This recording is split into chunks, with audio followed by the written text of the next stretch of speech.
Mrs. Lynn! Nag-search nga pala kami kung ano yung isa sa mga pinakamagandang puntahan dito sa Cebu kapag gabi na. At itong Tops of Cebu nga ang nakita namin na medyo malapit sa amin kumpara sa iba. Akala nga namin ay maaabutan namin ng sunset kaya medyo nagpaaga kami dyan. Galing pa pala kami niyang Cebu City.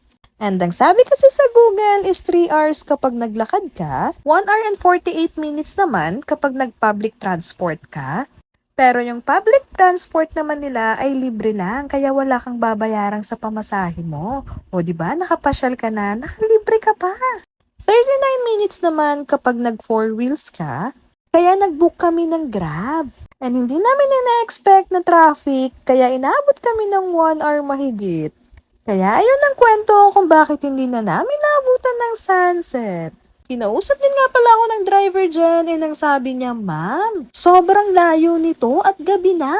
Paniguradong wala na kayong masasakyan yan pag-uwi."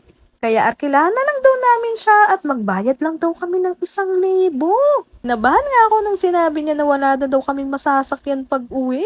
Kaya naisip ko na baka maglakad kami ng 10 oras ng gabi.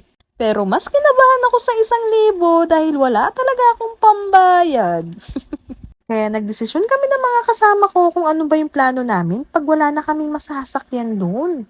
Kaya ang sabi nila, bahala na daw si Batman. Magbaka sakali na nga lang daw kami or magtanong kami sa guard kung ano pang pwedeng masakyan sa murang halaga lang. 100 pesos nga pala yung regular fee nila, 70 pesos sa senior and PWD. Present nyo lang yung ID nyo. Free entrance naman kapag 2 years old below.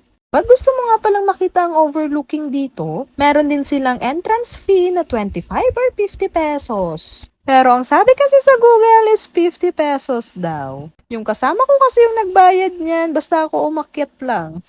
Ang lamig at ang hangin pala dyan, kaya hindi na rin ako nagtaka kung bakit maraming tao dito. Ang sarap talaga dito and napaka-perfect talaga to para sa ating mga gustong mag-unwind. Sa mga couple and family bonding dahil kompleto rin sila dito ng mga kainan.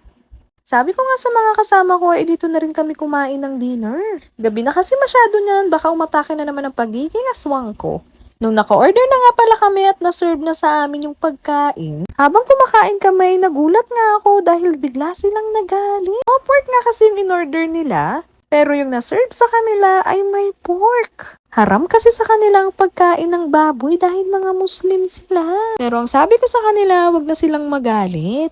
Baka hindi lang narinig ng maayos ng crew. Wala na nga daw sila ng gana kumain kaya nag-aya na silang umuwi. Bumaluktot daw kasi yung tiyan nila nung nakatikim sila ng baboy. Nung pauwi na nga pala kami niyan, sabi ko sa mga kasama ko, paano yan? Wala na tayong masasakyan. Kaya sinubukan namin na open ulit yung Grab apps and meron naman din palang sasakyan. Nasa 300 plus nga lang pala yung pamasahin namin yan pauwi.